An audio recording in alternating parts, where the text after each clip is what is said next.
오늘은 히브리서 10장 후반부 19절에서 39절까지를 같이 나누도록 하겠습니다.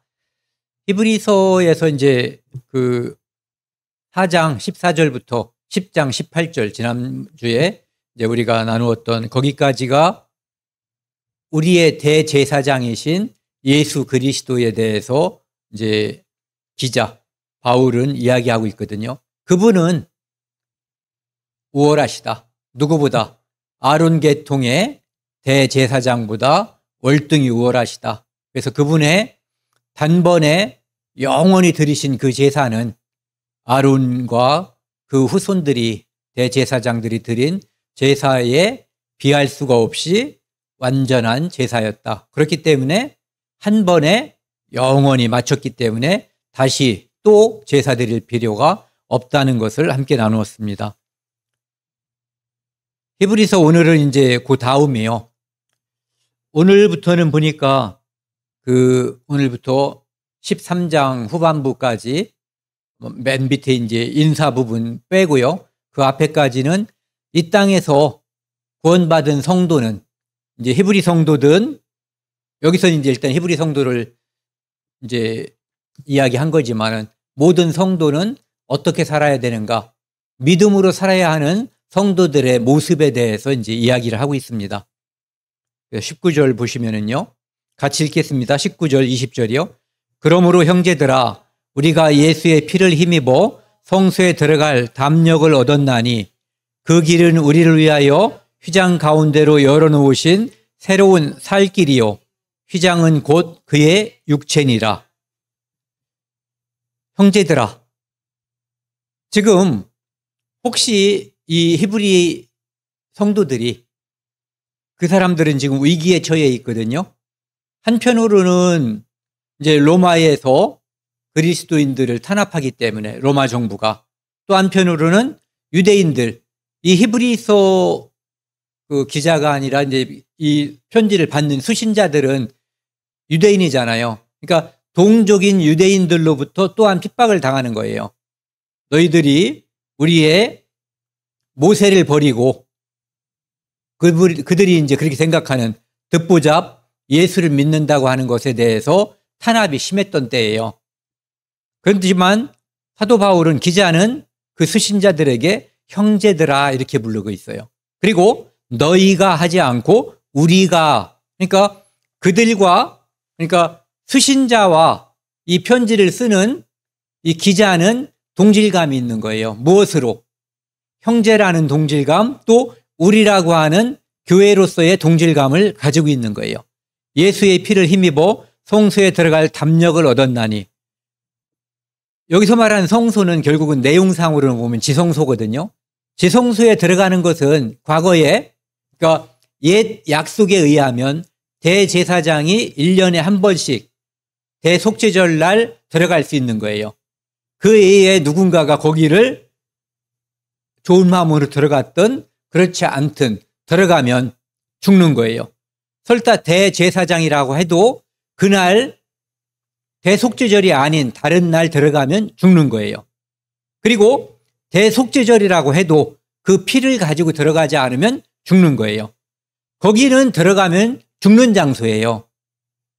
함부로 들어가면. 그런데 이제 예수 그리스도가 십자가에서 피 흘려 돌아가심으로 인해서 이제는 거기에 누구든 언제든 들어갈 수 있는 자유 또는 권리를 주신 거죠. 그 길은 우리를 위하여 휘장 가운데로 열어놓으신 새로운 살 길이요. 휘장은 곧 그의 육체니라. 즉 이렇게 위서부터 아래로 휘장이 쭉 찢어졌는데 그것은 하나님이 찢었다라고 하는 것을 보여주는 거죠. 이 당시에 이 안에 있었던 제사장들이 깜짝 놀랐을 거예요. 왜? 찢어지는 걸 봤으니까요. 그리고 그 소리가 엄청났을 거 아니에요. 천둥 소리 같았을 거예요. 그게 뭐 10cm 정도 되는 거라고 하니까요. 10cm 되는 천으로 짠 거 뭐 보신 적 있어요? 저도 본 적이 없어요. 그런데 그것이 강력한 힘에 의해서 쭉 찢어진다면 소리도 나고 그 모습이 보였을 거라고요. 그런데 그것은 그의 예수 그리스도의 육체다. 즉 예수 그리스도가 십자가에 흘리신 그 피, 육체가 찢어짐으로 말미암아 여기에서 성소에서 이 안으로 지성소로 누구나 언제나 들어갈 수 있는 길이 열렸다는 거죠. 그러니까 요한복음 14장 6절에 나와 있는 것처럼 내가 곧 길이요 진리요 생명이라고 하는 그 말씀이 여기서 이루어진 거예요. 이 안으로 들어갈 수 있게 된 거죠.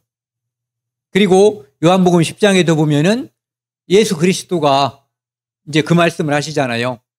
문으로 들어간 자는 예수 그리스도를 정상적으로 믿는 사람들은, 즉 예수 그리스도의 양은 문으로 들어온 자예요. 그런데 다른 데로 들어온 사람들은 뭐라고 부르냐면은 절도요 강도라고 그러거든요. 그것은 예수 그리스도께서, 하나님께서 인정하지 않는 거예요. 안에 들어와 있는 것처럼 보이는데 이 세상에 있는 교회당은, 교회는 순수혈통이에요. 예수 그리스도를 믿는 자만 교회예요. 그런데 교회당에는 믿지 않는 자, 즉 미래의 교회 구성원이 함께 있는 거예요. 그런데 이 미래의 구성원들이 이렇게 열려있는 이 살 길을 통해서 들어가게 된 거죠. 이 길은 과거에 에덴 동산에서 아담과 하와가 선악과를 먹고 쫓겨날 때, 그때 닫혔던 길이라고 볼 수 있거든요. 그런데 예수 그리스도가 죽음으로써 두루도는 불칼이라고 하는 그 화영검이 예수 그리스도를 마친 거예요. 그래서 예수 그리스도가 그 칼에 희생돼서 피 흘리고 그 공로로 인해서 모든 사람, 믿는 모든 사람들이 이 안으로, 지성소로, 시은좌로, 속죄소로 들어가게 된 거죠. 그것을 다시 이야기하고 있어요. 마태복음 27장에 보면 그것을 이제 이야기하고 있는데요. 성수 휘장이 위로부터 아래로 찢어져서 둘이 되었다라고 하고, 그런데 그때 무덤이 많이 열린 거예요. 땅이 진동하고 바위가 터지더니 무덤이 열렸는데 자던 성도들의 몸이 많이 일어났다는 거예요. 그래서 시간 차이가 있어요. 예수님이 죽으시고 부활할 때까지 만 3일이 안 걸렸잖아요. 장사한 지 사흘 만에 그러지만 실제적으로 시간상으로는 만 3일이 아니거든요. 날짜상으로 이제 3일이죠. 예수의 부활 후에 그들이 무덤에서 나와서, 무덤이 열렸는데 십자가에서 돌아가실 때 무덤이 열린 거예요. 우리가 생각하는 이런 봉분의 무덤이 아니잖아요. 어떤 무덤이냐 하면은 유대인들의 무덤은 시신을 넣어두는 일종의 굴 같은 거라고요. 굴. 그런데 거기에 이제 다른 동물들이나 누가 해치지 못하게 시신을 이렇게 막아놓는 거잖아요. 예, 막아놓는 건데 그 막아놓는 것들이 마치 예수님이 부활했을 때 돌이 옮겨졌던 것처럼 그렇게 무덤이 열려버린 거예요. 열린 상태에서 있다가 예수님이 부활해서 먼저 움직여서 다니고 나서 그들이 이제 나와서 거룩한 성 예루살렘에 들어갔다. 그래서 많은 사람들에게도 보였다, 이렇게 되거든요. 그래서 예수님의 부활은 사람들의 부활로 연결되고, 그때는 단지 몇 명인지 나와 있지 않지만 복수의 사람들이 부활했지만 나중에는 믿는 모든 사람들, 예수 그리스도에 붙어 있는 모든 사람들이 부활할 것을 이야기하고 있어요.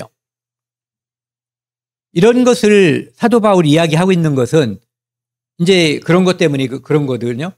이 사람들이 아까 말씀드린 것처럼 양쪽에서 오는 그 핍박 때문에 확실한 믿음이 생겼는데도 불구하고 자꾸 이렇게 돌아가려고 하는, 유대교로 돌아가려고 하는 그런 경향들이 있었던 거기 때문에, 이렇게 확실한 것이 있는데 구약의 율법보다, 구약의 제사보다 확실하고 완벽하게 우월한 제사가 있는데 너희들이 돌아가려고 하느냐 하면서 그것을 이제 이야기해 주는 거죠.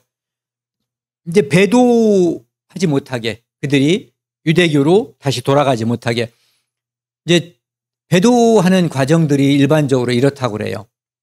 말씀에서 떠난다. 말씀에서 떠나서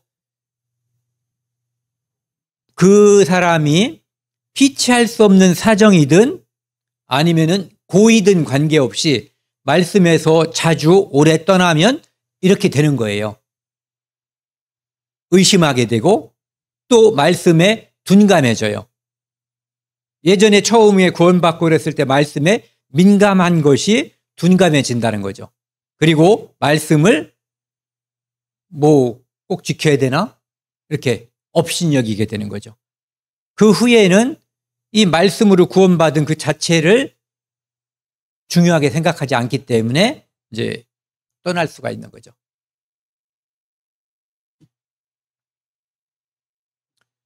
이어서요, 21절부터 25절에 보면은 또 하나님의 집 다스리는 큰 제사장이 계심에 우리가 마음의 뿌림을 받아 악한 양심으로부터 벗어나고 몸은 맑은 물로 씻음을 받았으니 참 마음과 온전한 믿음으로 하나님께 나아가자. 또 약속하신 이는 믿으시니 우리가 믿는 도리의 소망을 움직이지 말며 굳게 잡고 서로 돌아보아 사랑과 선행을 격려하며 모이기를 패하는 어떤 사람들의 습관과 같이 하지 말고 오직 권하여 그날이 가까움을 볼수록 더욱 그리하자. 큰 제사장은 이제 대제사장인 우리의 구원자이신 예수 그리스도를 나타내는 거예요. 그분이 십자가에서 돌아가실 때 그분이 흘린 그 피가 우리 마음에 뿌려진 거예요. 그래서 모든 죄와 양심의 고통으로부터 다 벗어났고, 구약에는 이 뭔가를 씻을 때 제일 중요한 것이 피였죠. 그리고 물 또는 불이 사용됐었잖아요. 그런데 우리는 오직 예수 그리스도의 피로 인해서 우리 모두가 완전하게 씻어진 거예요. 영원토록 완전히 씻어진 거죠. 그래서 약속하신 이는 믿으시니, 믿부다는 말은 믿음직하다, 진실하고 진실하여 믿음직하다 이런 뜻이에요. 그러니까 그분의 약속이 믿음직하다는 것은 그분이 약속하신 것은 영원한 천국, 그리고 그분이 우리를 데리러 다시 오신다는 거, 두 번째 오신다는 거, 재림하신다는 거, 그리고 그날이 긴 것 같지만 길지 않다는 거. 2000년은 긴 것처럼 느껴져요.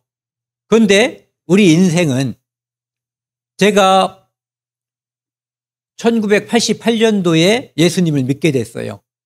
그리고 제가 얼만큼 살지 모르지만은 만약에 100살까지 산다면 얼만큼 살지 몰라요. 거기 살 만큼 자신은 없지만 그때까지 산다고 해도 72년 기다리는 거예요. 네, 72년. 근데 대부분 그렇게 오래 못 살거든요. 그러니까 우리는 구약 성도하고 달라서 죽으면 바로 천국에 우리 영이 가 있는 거예요. 그러니까 그날이 그렇게 오래 기다리는 게 아니라는 거죠. 그리고 여기 보시면은 우리가 믿는 도리의 소망을 움직이지 말며 굳게 잡고, 믿음의 도리라고 하는 것은 우리가 사도신경 같은 거 하잖아요. 우리의 믿음의 신조, 그 다음에 신조의 소망을 움직이지 말고 굳게 잡고, 처음에 이 히브리서 할 때 제가 이렇게 배에 닷을 그린 그림을 보여드린 적이 있잖아요. 우리는 연약한 존재예요. 강하다고 하는 사람들일수록 더 연약할 수 있어요. 그런데 나는 연약하고 나는 믿음직스럽지 않지만 나를 꾹 잡고 있는 분은, 그분은 강하시고 그분은 연약하신 분이 아니에요. 우리의 믿음은 그분이 잡고 있어서 그분이 믿음직한 분이기 때문에 우리의 믿음이, 그분이 일구이원 하시는 분이 아니기 때문에 우리의 믿음이 영원할 수 있는 거예요. 그래서 굳게 잡는 것은 그분의 약속을, 소망을 굳게 잡는 거거든요. 내 정신력이라든지 내 육체는 보잘것 없는 거예요. 서로 돌아보아 사랑과 선행을 격려하며 이 땅에서 고통이 있고 고난이 있고 환난이 있기 때문에 모일 때마다 서로 간에 격려해주고 위로해주고 사랑하고 그러는 거거든요. 그리고 모이기를 패하는 것은 아까 말씀드린 것처럼 이런 마음이 되면은 아이고 모여서 뭐하나 뭐 맨날 듣는 말씀이 그게 그건데 이런 생각이 저절로 들게 돼 있는 거예요.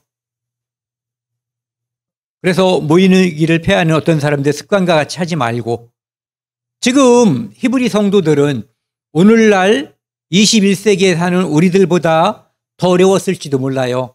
지금은 유혹이라는 것이 엄청 많지만 그때는 핍박이 심했단 말이에요. 그 핍박이 죽음과 연결되어 있고 생존과 연결되어 있는 거예요. 그들이 유대교를 떠나면 유대교에서 이스라엘 민족으로서 받는 모든 혜택을 다 박탈하는 거거든요. 그러니까 모이는 것에 안 나갈 수도 있었단 말이에요. 그런데 이렇게 말하는 거죠. 어떤 사람들은 아유 모이면 서로 간에 얼굴이 알려지고 그러면 힘들어지고 그러면 죽음도 올 수 있잖아요. 힘들고. 그러니까 그것을 피하는 어떤 사람들 같이 하지 말라는 거예요. 오직 권하여 그날이 가까움을 볼수록 더욱 그리하자. 농담처럼 얘기하지만 어제보다 오늘이 주님이 오실 날이 하루 앞당겨진 거예요. 예수님이 가시고 나서 오늘까지 대략 그냥 2000년 흘렀거든요. 2000년 빨라진 거예요. 내일 오신다면 하루 남은 거예요. 언젠지 모르지만 어쨌든 그날은 점점 가까워지고 있고 예수님께서도 속히 오신다고 말씀하시잖아요. 요거는 그냥 지나갈게요.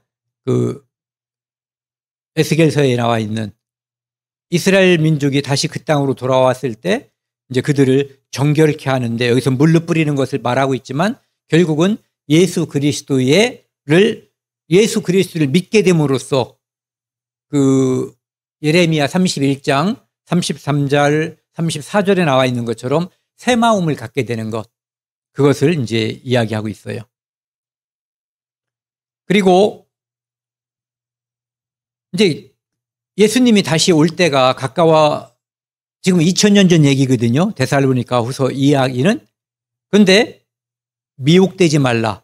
먼저 배교하는 일이 있고, 배교라고 하는 것은 믿는 자가 믿음을 버릴 때 배교라고 하는 거예요. 믿는 것처럼 보였던 사람이 배교할 수 없어요. 그리고 이교도도 배교할 수 없고요. 네. 그런 일이 일어나고 불법의 사람, 즉 적그리스도가 나타나면 그때 이제 예수님이 오시는 것을 우리가 직감할 수 있다라는 그런 표현을 하고 있어요. 26절, 27절이요. 지난번에 6장에서 히브리서 6장 4절에서 8절에 보면은 믿는 사람들이 잘못 살면 믿음을 잃어버릴 수 있다. 그러니까 천국 갈 사람이 지옥 갈 수도 있다라는 그런 교리로 사용하는 구절이 히브리서 6장 4절에서 8절이라고 그랬는데 그것은 그런 구절이 아니라 그렇게 하면 안 된다라고 하는 가정법을 가지고 경고한 거라고 말씀드렸잖아요. 지금 여기 10장 26절에서 31절도 구원을 잃어버릴 수 있다라고 주장하는 사람들이 인용하는 성경 구절이에요. 그런데 지난번에도 제가 그 말씀을 드렸던 것처럼 우리가 성경을 해석할 때 잘 모르는 게 있어요. 나만 모르는 게 아니라 모든 사람들이 다 모르는 거 있어요. 왜냐하면은 주석서를 많은 주석서가 있는데 그걸 다 뒤져봐도 무슨 말인지 몰라요. 그러니까 아는 사람이 지금까지 아무도 없다는 그런 의미라고도 볼 수 있어요. 어쨌든 그런데 우리가 성경 말씀을 듣거나 읽을 때 원칙이 하나 있죠. 가장 중요한 교리, 구원과 관련된 교리 중에서 가장 중요한 교리는 뭐냐면은 한 번에 영원히 예수님께서 십자가에서 한 번 돌아가셔서 영원히 용서했다라고 하는 이 교리예요. 단번에 영원히 용서했다라고 하는 이 교리를 믿지 않으면 그 사람은 구원받은 사람이 아닌 거예요. 구원을 얻었다가 잃을 수 있다라고 주장하는 사람들은 구원받았다고 볼 수가 없어요. 왜? 가장 중요한 교리를 부정하는 것이기 때문에요. 여기 나와 있는 26절부터 31절까지 말씀을 보면은요, 이것도 6장 4절에서 8절에 나와 있는 것처럼 그렇게 하면 안 된다. 그러면 징벌, 뭐라고 그러죠? 징벌이라고 안 하고 또 징계, 징계를 받는다라고 하는 것을 이야기하고 있는 거예요. 우리가 진리를 아는 지식을 받은 후 구원받은 거죠. 어떤 사람들은 이것은 지난번에 얘기한 것처럼 맛만 본 것이지 받은 것이 아니다라고 주장하는 사람들이 있거든요. 그러니까 구원받은 것처럼 보이지만 받지 않은 사람들은 지옥 간다, 이런 교리가 아니라 구원받은 사람이 잘못 살면 벌 받는다. 이 땅에서 징계받는다. 그것은 징계는 다 받는 거예요. 즉 아들이라는 증거, 하나님의 자녀라는 증거가 바로 징계거든요. 그것을 이야기하는 거예요. 이제 그 뒤에서 13장에서 이야기를 구체적으로 하고 있죠. 우리가 진리를 아는 지식을 받은 후 짐짓, 고의로 죄를 범한 즉 다시 속지 않은 제사가 없고, 예수님이 십자가에서 나의 영원한 죄를 위해서 돌아가셨는데 고의로 이 사람이 죄를 짓는다고 해서 예수님이 또 제사를 드리는 일은 없다는 얘기예요. 한 번 제사가 그 사람의 모든 죄를 용서했는데 아까워서 나는 더 많이 용서받기 위해서 계속 죄를 짓는다면 그 사람은 하나님의 은혜를, 예수 그리스도의 피를 고귀하게 여기지 않는 거라는 것을 이야기하고 있는 거예요. 여기 보시면 오직 무서운 마음으로 심판을 기다리는 것과 대적하는 자를 태울 맹렬한 불만 있으리니, 이렇게 되어 있기 때문에 이것이 마치 지옥 간다는 것처럼 생각을 하는데, 그것은 지난번에 말씀드린 것처럼 징계를 받아서 죽을 수도 있다라고 하는 것을 이야기하는 거예요. 징계는 어떤 사람은 양심의 가책을 받는 게 징계일 수 있어요. 그것으로 돌이킬 수 있다면 그 사람한테 후퇴 하나님이 뭐 다리를 부러뜨리고 어디 큰 사고를 일으키고 물질적인 큰 손해를 주고 그럴 이유가 없는 거예요. 금방 돌이킬 수 있다면은. 그런데 그렇지 않으면 심한 그것이 임할 수가 있는 거죠. 그래서 어떤 사람은 고린도전서 5장 5절에는 아버지의 아내, 친엄마는 아니겠죠. 계모일 것 같아요. 그 사람과 이렇게 육신적인 성적인 관계를 가진 사람에 대해서 사도 바울이 육신은 멸하고 영은 주 예수인 아래 구원을 받게 하려 함이라. 보세요. 육신은 멸하고 사도 바울이 기도해서 이 사람을 죽여버리는 거예요. 그런데 영은 주 예수인 아래 구원을 받게 하려 함이라. 잘 산 사람이든 못 산 사람이든 예수님이 오면 예수님과 한 몸이 돼서 영화되는 것은 똑같은 거예요. 구원의 세 번째 구원, 영화되는 거. 그런데 성화의 모습에 따라서, 성화의 정도에 따라서 상급이 달라지는 거예요. 보상이 달라지는 거예요. 즉 천국 가는 건 똑같은데 천국에서의 보상이 무엇인지 어떤 것인지 저는 자세히 알 수 없어요. 그런데 그것이 분명히 대단한 것이 있는 것이고 그것에 차등이 있다라고 하는 것을 이야기하는 거예요. 그 다음에 요한복음 15장 6절에도 보면은 포도나무 비유를 이야기하면서 구원받은 사람이 소금과 빛의 역할을 못하고 가지에서 떨어져 나가면, 그러면은 사람들이 그것을 모아다가 불에 던져 사른다라고 이야기하고 있어요. 그러니까 이런 모습들은 이 땅에서의 가장 심한 징계인 죽음까지도 받을 수 있다라고 하는 것을 이야기하고 있는 거죠. 그것이 절대로 불이라는 단어, 이런 것이 나와 있기 때문에 심판이라는 단어, 불이라고 하는 단어로 인해서 지옥 간다는 의미를 해석하면 안 되는 거예요. 그러면은 성경의 가장 중요한 교리가 무너지는 거예요. 모세의 법을 폐한 자도 두세 증인으로 말미암아 불쌍히 여김을 받지 못하고 죽었거든. 신명기 17장 2절에서 7절 보면은 어떤 유대인들이 애굽에서 나왔잖아요. 광야에 있을 때 다른 신이나 일월성신, 즉 뭐 태양이나 달, 별 이런 것을 섬기고 절하면 그 남자 또는 여자를 성 밖으로 끌어낸 다음에 2명 또는 3사람의 증인을 세워가지고 죽이라고 돼 있어요. 그런데 증인이 먼저 돌로 치고 나머지 백성이 돌로 쳐 죽이라고 돼 있는 거죠. 이 말씀은 모세의 율법을 폐한 자도 두세 증인으로 인해서 불쌍히 여김을 받지 못하고 죽었는데 하물며 나를 구원하신 예수 그리스도의 피를 부정한 것으로 여기고 반복해서 고의로 짐짓 죄를 범하면 그가 온전하겠냐 이 얘기를 하는 거예요. 이것은 다시 강조하면 지옥 간다는 얘기를 하는 것이 아니라 이 땅에서 큰 징계를 받을 수 있다는 말씀이에요. 그래서 여기 보면 하물며라고 되어 있죠. 모세법을 폐한 자가 죽었는데 하물며 하나님의 아들을 짓밟는다는 건 예수 그리스도 우리가 밟을 기회가 없어요. 그런데 그 피를 부정하게 여기는 거예요. 반복해서 고의로 죄짓는 행위. 짓밟고 자기를 거룩하게 한 언약의 피를 부정한 것으로 여기고 은혜의 성령을 욕되게 하는 자. 즉 내 안에 성령이 분명히 알려주거든요. 여러분들 양심의 가책을 구원받기 전보다 훨씬 더 많이 받고 있죠. 성령께서 오셔서 그래요. 너 그러면 안 돼. 하지 마라고 하는 것을 분명히 얘기해 준단 말이에요. 인간 부모님들도 애들이 잘못해서 희추리를 때릴 때 미리 아무 말도 안 하고 갑자기 그냥 막 때리는 부모는 없어요. 하면 안 돼. 또 말했다. 몇 번 경고한 다음이죠. 그걸 말하는 거예요.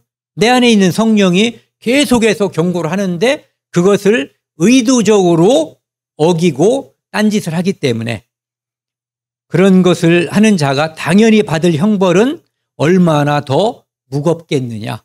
심지어 죽을 수도 있다라고 하는 것을 이야기하고 있는 거죠. 자요. 30절 원수 갚는 것이 내게 있으니 내가 갚으리라 하시고 또 다시 주께서 그 백성을 심판하리라 하신 것을 우리가 아노니 살아계신 하나님의 손에 빠져 들어가는 것이 무서울진저. 이 땅에서 사람이 사람을 죽일 수 있어요. 그런데 그것보다 가장 무서운 것은 하나님 손에 걸리는 거예요. 그러니까 원수 갚는 게 하나님 손에 있다는 것은 하나님께서 하는 것이 가장 무섭다는 거거든요. 그래서 우리도 사실은 우리가 화가 나고 뭐 이렇게 분할 때 내가 뭐 해코지 하고 싶거나 입에서 뭐가 나가고 싶지만 그것을 참고 하나님을 의지하면 그놈은 내가 할 수 있는 것보다 하나님이 벌 주는 게 훨씬 더 강력한 거예요. 그래서 살아계신 하나님의 손에 빠져들어가는 것이 얼마나 무서운 것인지. 그 징계는 하나님이 자녀에게 주는 거예요. 그렇지만 도저히 얘는 안 되겠다 싶으면 그 징계는 최고 수준의 징계까지 갈 수 있는 것을 강조해서 이야기하고 있는 거예요. 32절이요. 전날에 너희가 빛을 받은 후에, 빛을 받았다는 것은 구원받았다는 얘기를 하는 거예요. 고난의 큰 싸움을 견뎌낸 것을 생각하라. 아까 말씀드린 것처럼 로마에서의 핍박과 동족의 핍박, 동족의 핍박 중에서 가장 강한 게 가족의 핍박이에요. 처음에 유대인 중에서 어떤 가족의 구성원이 한 사람이 구원을 받았다고 쳐봐요. 예수 그리스도를 구주로 영접하고 집에 돌아가면 뭐 할아버지, 할머니, 뭐 아버지, 뭐 주변 사람들이 얼마나 이 사람을 막 괴롭히겠냐고요. 그런데 그 큰 싸움을 견뎌낸 것을 생각하라는 거예요. 그 어려움이 그다지 힘들고 고통스럽지 않다는 것을 얘기하는 거예요. 힘들어도 예수님이 함께 하신다. 그리고 그 고난의 날은 그다지 길지 않다는 것을 말하고 있는 거거든요. 혹은 비방과 환난으로 아까 말씀드린 것처럼요. 사람에게 구경거리가 되고 저놈은 예수 믿는 놈이래. 한국서도 옛날에는 그랬을 거예요. 조선 후기 구한말 있대요. 그렇죠? 요즘은 이렇게는 안 하죠. 오히려 기독교인들이 난동을 부리기 때문에 개독이란 말을 듣게 된 거죠. 혹은 이런 형편에 있는 자들과 사귀는 자가 되었으니 뭐 구경거리가 되는 거나 그런 사람들과 사귀는 사람이 되는 것이나 다 같은 부류가 돼서 사람들에게 비난받고 환난받고 구경거리가 되는 거죠. 너희가 갇힌 자를 동정하고 요 구절 때문에도 그 히브리서 13장 맨 뒤에 보면은 23절에 보면은 우리 형제 디모데가 노인 것을 이야기하고 있거든요.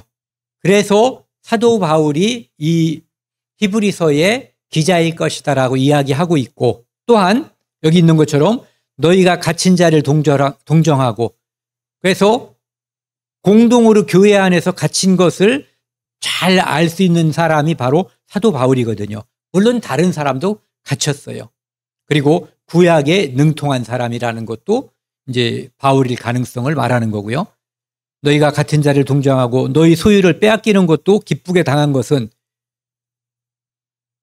예수 그리스도를 믿는다는 이유로 소유를 뺏기기도 한 거예요.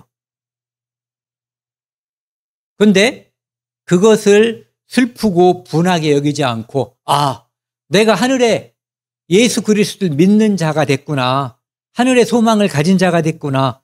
그래서 나한테 이러한 핍박과 고난이 오는구나. 그러니 나는 기쁘다. 핍박 때문에 기쁜 것이 아니라 하늘에 대한 소망이 있으니까 예수 그리스도 구주가 있으니까 기쁘다는 거죠. 그리고 더 낫고 영고한 수유가 있는 줄 알미라. 하늘에 대한 소망이 있는 줄 알고 믿고 그것을 기다리기 때문에 기다려야지 되니까 기다리고 있으니까 유대교로 돌아가려고 하는 헛된 꿈 또는 그러한 어려움 때문에 그런 것을 갖지 말라고 하는 것을 계속 얘기하는 거예요. 35절에서 38절입니다. 그러므로 너희 담대함을 버리지 말라. 이것이 큰 상을 얻느니라. 담대함은 어려움이 있을 때, 위험이 있을 때 딱 버티는 거예요. 죽으면 죽으리라. 니들이 나한테 할 수 있는 게 기껏해야 죽이는 것밖에 없다는 것을 말하는 거죠. 왜? 영생이 있기 때문에 기껏해야 죽음인 거예요.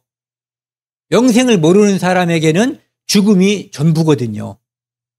그러니까 담대함을 버리지 말고 그 담대함이 믿음 때문에 받는 그 시련과 환난을 담대하게 여기는 것, 그것을 기쁘게 받아들이는 것, 그것이 담대함이죠. 그게 큰 상을 얻는다는 거예요. 그러니까 옛날 유대교로 돌아가지 마라. 이런 얘기를 안 써 있지만 내용 중에 다 들어있는 거예요. 너희에게 인내가 필요함은 너희가 하나님의 뜻을 행한 후에 약속하신 것을 받기 위함이라. 상급. 천국은 믿음만 확실하면 자동이잖아요. 영화도 자동이고 천국도 자동이에요. 그런데 행한 후에 약속된 것을 받기 위한 이것은 성화, 이 땅에서 믿음을 지키고 말과 행동으로 어떻게 살았는가에 따라서 보답, 상급이 달라지는 거예요. 잠시 이거 같이 읽겠습니다. 잠시 잠깐 후면 오시리라 지체하지 아니하시리라. 나의 의인은 믿음으로 말미암아 살리라. 또한 뒤로 물러가면 내 마음이 그를 기뻐하지 아니라 하셨느니라. 잠시 잠깐 후면이라는 거예요. 우리가 이 나이 먹은 게 잠시 잠깐이에요. 그렇다면 이 나이에 2배 먹거나 또는 죽는 날까지도 죽는 날이 예수님 만나는 날이에요. 그러면 그날도 역시 잠깐이거든요. 오시리가 오시는 거예요. 약속하시니. 마라나타 약속하신 분이에요. 속히 오신다고. 지체하지 아니하리라. 이 말씀을 하박국의 2장 3, 4절 말씀을 인용한 거예요. 나의 의인은 믿음으로 살리라. 또한 뒤로 물러가면 내 마음이 그를 기뻐하지 아니하리라. 여기서 모든 사람이 믿음에서 뒤로 물러날 수 있지만 히브리 사람들이 뒤로 물러나는 것은 유대교로 복귀하는 거예요. 그러면 예수님이 이 땅에 오셔서 십자가에 못 박힌 것을 헛된 것으로 여기는 거죠. 그것은 하나님이 기뻐하는 일이 아니라고 하는 것을 강력하게 이야기하고 있는 거예요. 여기 보시면 히브리서 2장 이 하박국 선지자가 그 주전 605년에서 597년 사이에 이 하박국서가 쓰여졌을 거라고 이야기하고 있어요. 지금 바벨론이 주변 나라들을 막 치고 있고 이미 한번 쳐들어왔어요. 그리고 또 쳐들어온다는 얘기가 있어요. 아직 완전히 멸망한 건 아니죠. 하나님은 예레미야 선지자를 통해서는 말 잘 들어라. 걔들이 오면은 시킨 대로 해라. 그럼 죽진 않고 포로로 잡혀가서 거기서도 애 낳고 살면 하나님이 또 길을 주실 것이다. 70년 후에 돌아온다. 이런 것을 주셨는데 하박국 선지자는 하나님께 질문했어요. 그들이 그렇게 무자비하게 여러 나라를 멸망시키는 것이 옳습니까? 라고 질문했더니 하나님 대답이 이거예요. 이 묵시는 정한 때가 있느니 그 종말이 속히 이르겠고 결코 거짓되지 아니하리라. 비록 더딜지라도 기다리라. 지체되지 않고 반드시 응하리라. 제가 엄청 좋아하는 성경 말씀이에요. 특히 3절. 그리고 이것은 아까 말씀드린 거고요. 그리고 이사야 26장 20절에는 같이 읽겠습니다. 내 백성아 갈지어다. 내 밀실에 들어가서 내 문을 닫고 분노가 지나가기까지 잠깐 숨어 있을지어다. 하나님은 구원받은 성도를 보호해줘요. 보호한다는 얘기는 어려움, 두려움, 죽음, 핍박, 환난 이게 있다는 얘기거든요. 그런데 여기도 보시면은 의인은 믿음으로 살 것이라고 하나님이 그들을 보호할 것을 이야기하고 있거든요. 그리고 이 마지막 때에 유대인들이 환난 당할 때 하나님께서 밀실에다가 그들을 집어넣고 가둬둔다는 얘기예요. 가둬둔다고 하면 안 되고 보호한다는 얘기죠. 마치 방주에다가 아브라함과 아니죠? 큰일 났네. 노아와 그 가족을 들어가게 하고서 뚜껑을 하나님이 닫아줬잖아요. 그리고 1년 열흘 동안 보호를 해주신 거예요. 거기서 나오기까지 1년 열흘 이상을. 그 다음에 그 6월절 날도 양 한 마리를 잡아서 그 문 밖으로 나와서 돌아다니지 말라고 하잖아요. 그리고 나오지 않는 그 모든 사람들을 보호해 준 것처럼 유대인들도 너희가 믿음이 있으면 하나님이 너희를 보호한다는 것을 믿고 기다리라는 거죠. 39절 오늘 여기까지 하겠습니다. 같이 읽겠습니다. 우리는 뒤로 물러가 멸망할 자가 아니요 오직 영혼을 구원함에 이르는 믿음을 가진 자니라. 우리는 믿음을 가진 자니라. 우리는 오직 영혼을 구원함에 이르는 믿음을 가진 자니라.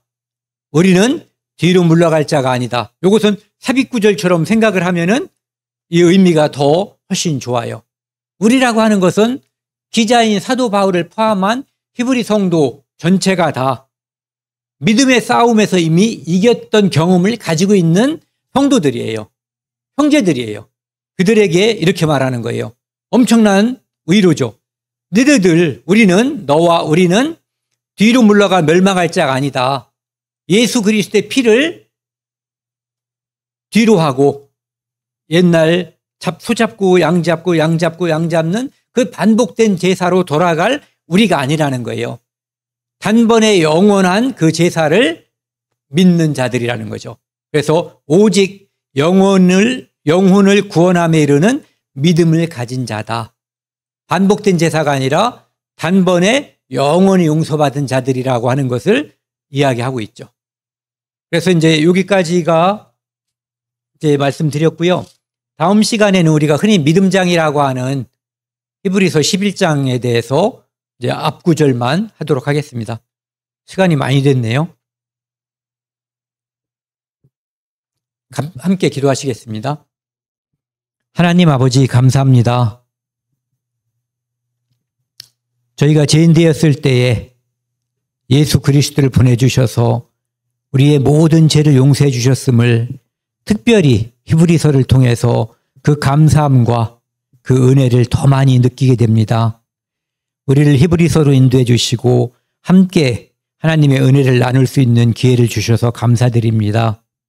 돌아가는 발길도 하나님께서 함께 해주시고 우리의 삶 중에서 이 한 주일 또한 하나님께서 함께 해주시기를 원합니다. 우리 주변에 있는 이웃들에게 특별히 가족들에게 항상 입을 열어서 복음을 전하고 예수 그리스도를 전하는 저희들 되도록 도와주십시오. 이 모든 말씀 우리를 사랑하시는 예수님 이름으로 감사하며 기도드렸습니다. 아멘.